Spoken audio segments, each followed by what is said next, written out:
Hi everybody, this is a screencast that I'm making to try to help with you so you can interpret ABGs. I know sometimes it can be a little tough. It was a little tough for me when I was first starting out in nursing too. So what are we talking about when we're talking about the acid-base imbalance? We're basically talking about the acid-base levels of your blood. And your blood has to be at a certain pH level, not too acidic, not too base, in order for your organs to be able to function properly.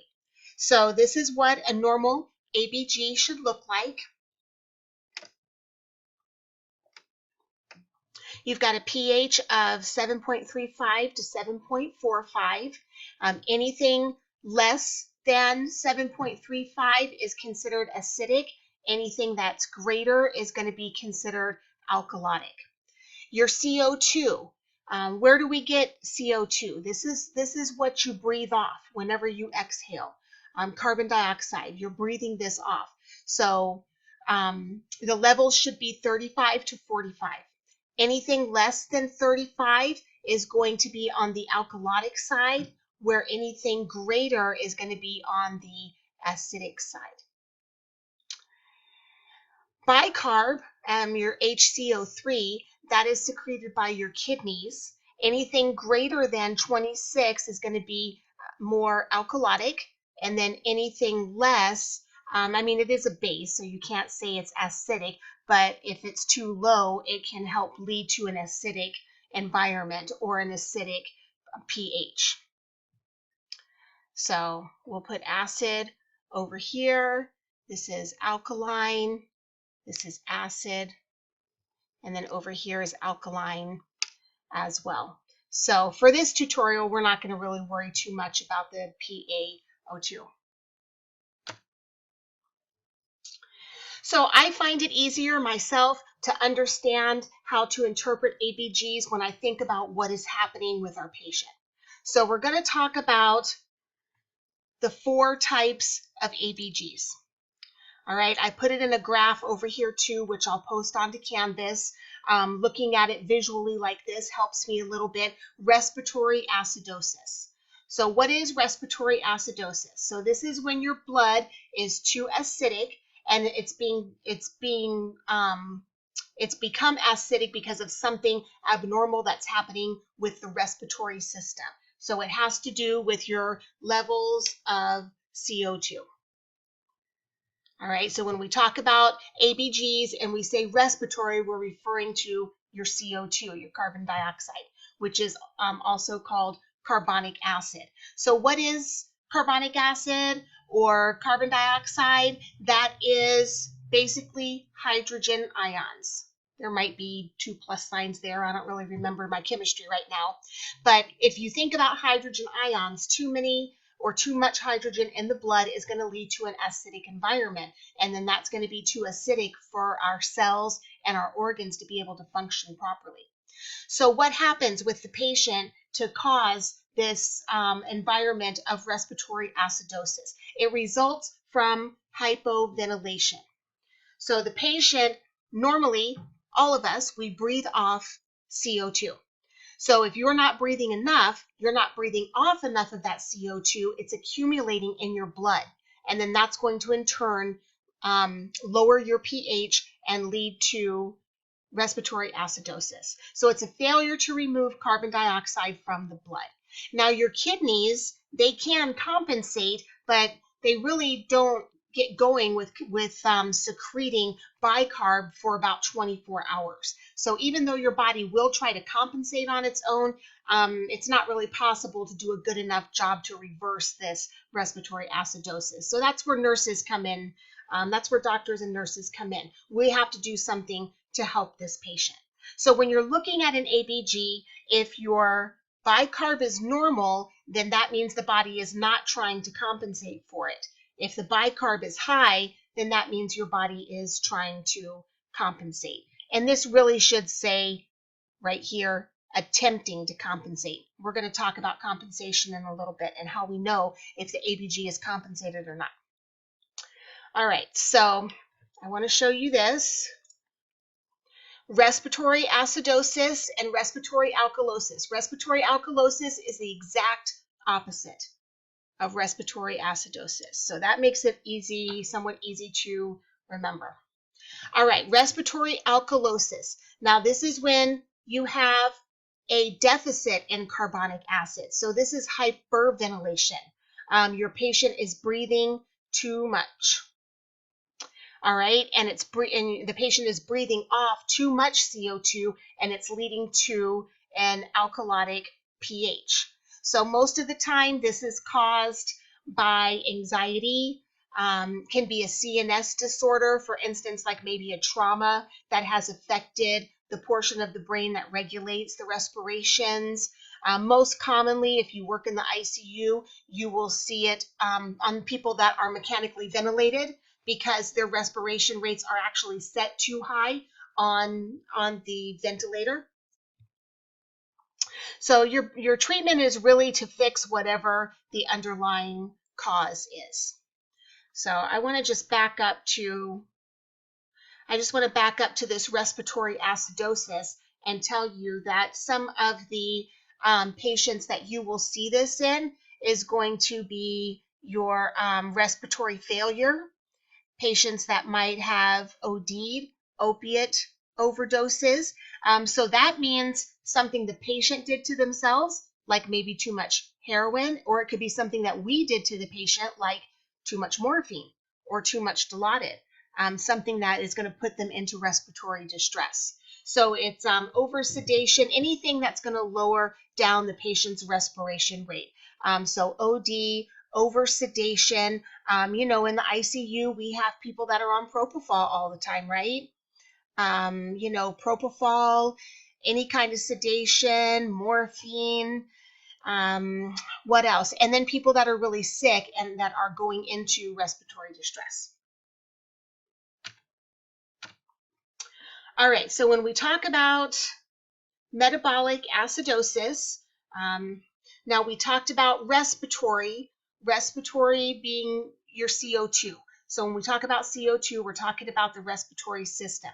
When we talk about bicarb comes from the kidneys, we're talking about something that's more metabolic, something to do with the body outside of the respiratory system. All right, so metabolic acidosis, this is an increase in acid as well, just like respiratory, but it's not carbonic acid. It's something other than carbonic acid.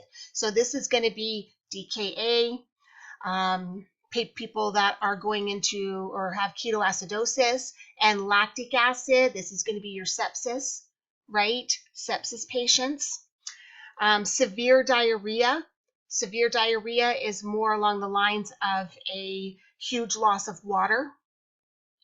All right, so your body has, when your body is going into metabolic acidosis, your body has this compensatory mechanism of increasing the CO2 secretion by increasing your respiratory rate. All right, but the problem with that is that you don't have too much CO2. You have too much of one of these other acids in your body. So it's really your body trying its best to fix the problem, but it's not really going to fix the problem.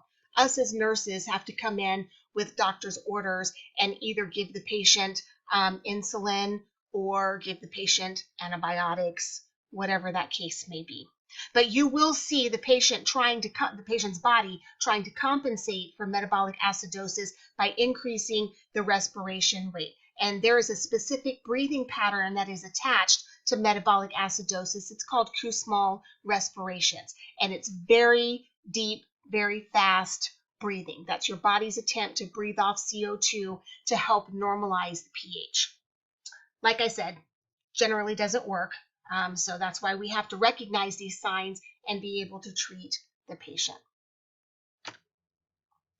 So metabolic alkalosis, this is when you have a bicarb excess. So this is going to occur more in patients that might have prolonged vomiting or something that we're doing to them like excessive gastric suctioning. So say you have a patient that has some sort of maybe a bowel obstruction, and they're on NG suctioning for, 3 up to 6 days. These are the types of patients that you're going to be concerned about having metabolic alkalosis. So the body will try to compensate by lowering the respirations, but like I said, the compensatory mechanisms don't always work when it comes to ABGs. So one thing that we can do is we can try to suggest or, ask for intermittent suction over continuous suction. So that's one thing as nurses we can do. If somebody is having a lot of nausea and vomiting, make sure that we're keeping up with all of their Zofran. All right, so we've talked about what these 4 ABGs look like in the patient and what causes them. So now we'll get down to a little bit of numbers. If you have the ability to print off this one slide, this is a nice graph that you can keep to help you when you're first starting out trying to interpret ABGs. I like this graph. Now we also, you've probably heard in class, the mnemonic called ROME, respiratory opposite, metabolic even.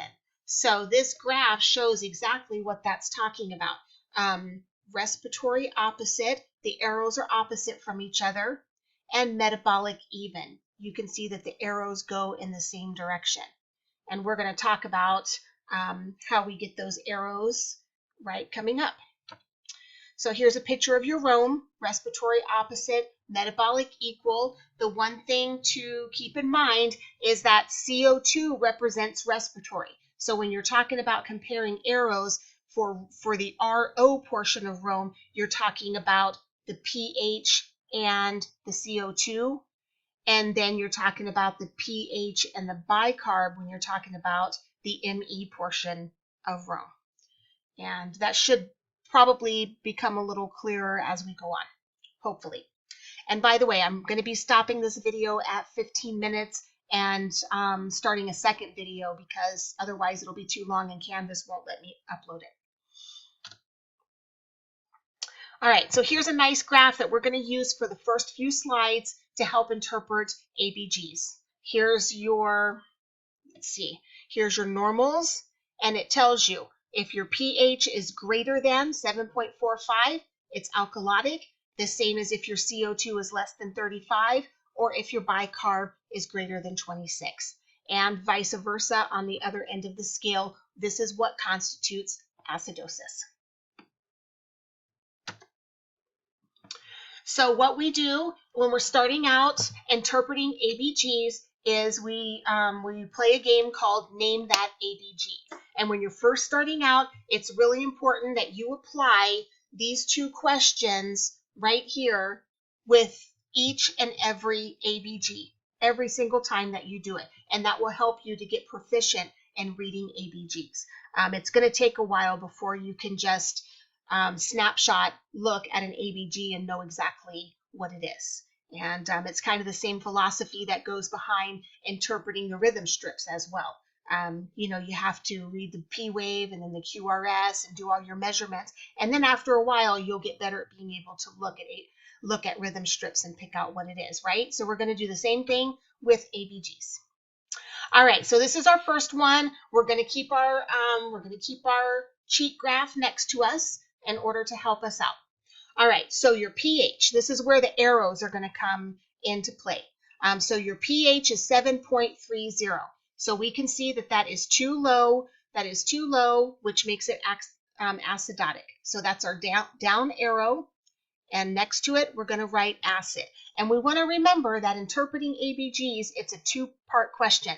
As soon as you figure out what that pH is, you have the answer to the second half of your question. What is this ABG? All right, so we know that this is acidosis. For the sake of time, I'm not going to write it completely out. I'll just put acid down there. All right, so your CO2, where are we at on the CO2? It looks like this CO2 is greater than 45, which makes it acidotic. So that is your up arrow, and we know that this is acidotic. So this is where the ROME comes in. RO, respiratory opposite. You can see these arrows are opposite. of each other. We're talking about the pH and the CO2. So that's what Rome is talking about, the RO portion anyway. So let's look at our bicarb. Our bicarb is 24, and that is completely normal. So we have a pH that is acidic, and we want to know what is causing this acidic pH. Well, obviously, it's your CO2. And what did we say the CO2 represents? The respiratory system. So that is the first portion of the question. So now you have interpreted this ABG, respiratory acidosis. So we'll go down here to the notes and we'll look. Respiratory acidosis right there. We're not going to keep the notes on because, like I said, cheating's not learning. So we're going to hide those notes again. All right, so let's go and do another one.